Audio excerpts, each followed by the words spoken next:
Entrevista com Exu Morcego. Estamos realizando uma série de 4 vídeos, entrevista com Exu, esse é o terceiro. Já fizemos com Exu Calunguinha e Exu João Caveira. O terceiro vídeo, entrevista com Exu Morcego. Conteúdos que estão no livro No Reino de Exu. Vamos falar sobre isso. Peço a você, inscreva-se no canal e ative as notificações. Temos vários videocursos, está rolando o videocurso Mediunidade na Umbanda, playlist criada, você pode maratonar, assistir no horário, no local, na plataforma mais adequada para você. Tudo gratuito aqui na plataforma Universalista EAD. Então, entrevista com Exu Morcego, página 148 do livro No Reino de Exu. Página 148. A entidade Exu Morcego conta sua história nesse capítulo, como ele se torna um Exu Morcego no plano astral da Umbanda.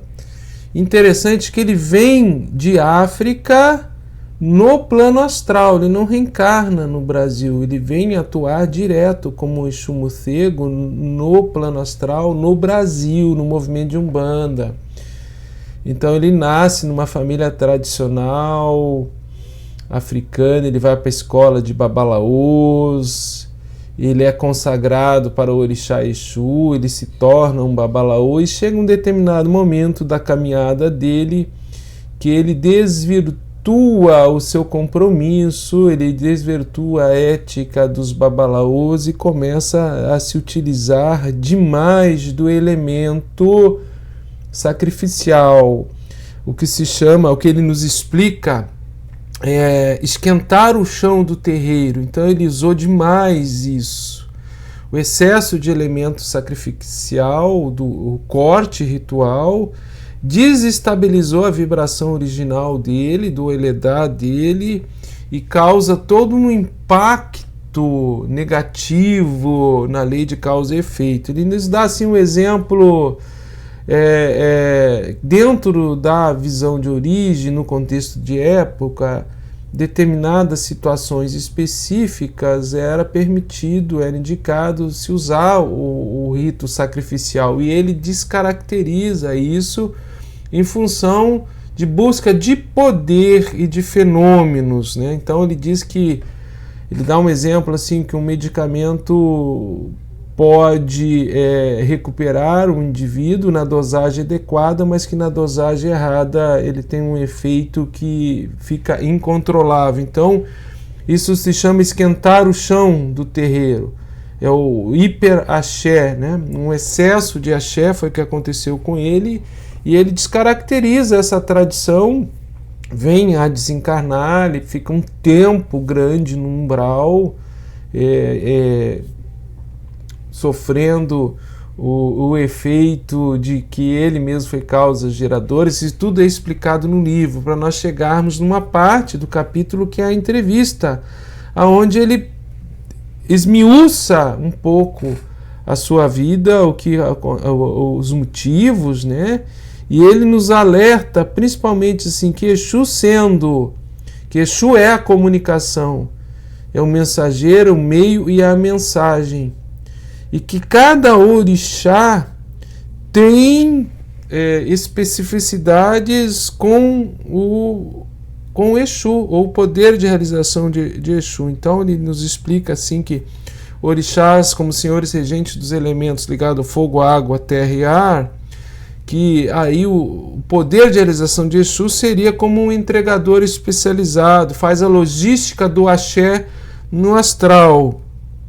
Nos dá o exemplo assim, que os peixes não nadam em cima das árvores, e uma tora de madeira incendiada não se mantém, o fogo não se mantém se jogar ela no oceano. Então, cada elemento com cada orixá tem ações específicas que Exu se desdobra.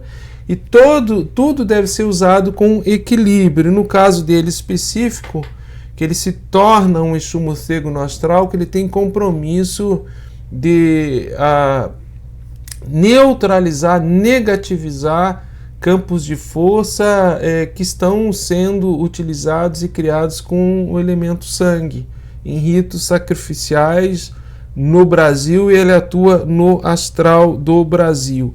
E muito interessante, lhe é feita uma pergunta: o que os altos dirigentes da Umbanda, como eles encaram a questão do sangue hoje, do sacrifício?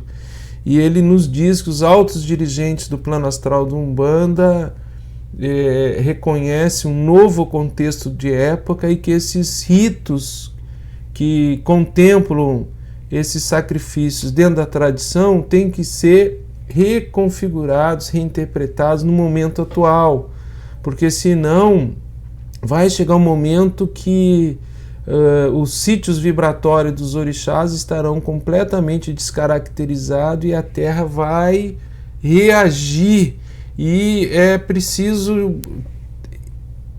reinterpretar o elemento, a dependência do elemento, mas isso com respeito à tradição, ele usa o termo assim, que os altos dignatários da Umbanda têm compaixão, e eles compreendem a dificuldade que nós temos por questão devocional, de fé, nos liberarmos e reinterpretarmos algumas dependências de elementos em alguns ritos, mas que isso é necessário, inevitável, e que vai acontecer, está acontecendo paulatinamente. Algumas perguntas assim bem interessantes, né? Tem que se fixar uma entidade de direita para Exu trabalhar?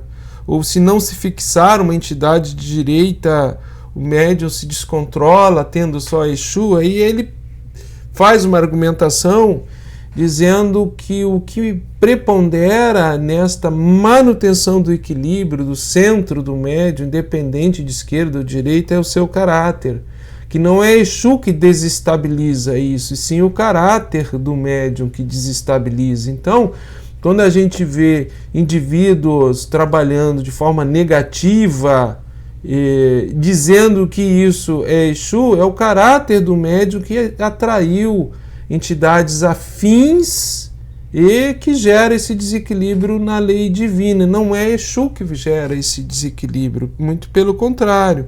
Exu é o ordenador, é o executor, é o mensageiro, é o carteiro, é o comunicador, e que a vibração original de Exu não desestabiliza, e sim é o caráter que vai definir isso. Então, você fixar uma entidade de direito para que o médium tenha equilíbrio com Exu, são artifícios que se utilizam muitas vezes, ritos litúrgicos, para educar o médium no seu caráter, mas por si não é isso que determina o equilíbrio, a equanimidade, a maturidade mediúnica e a partir daí a sua sintonia.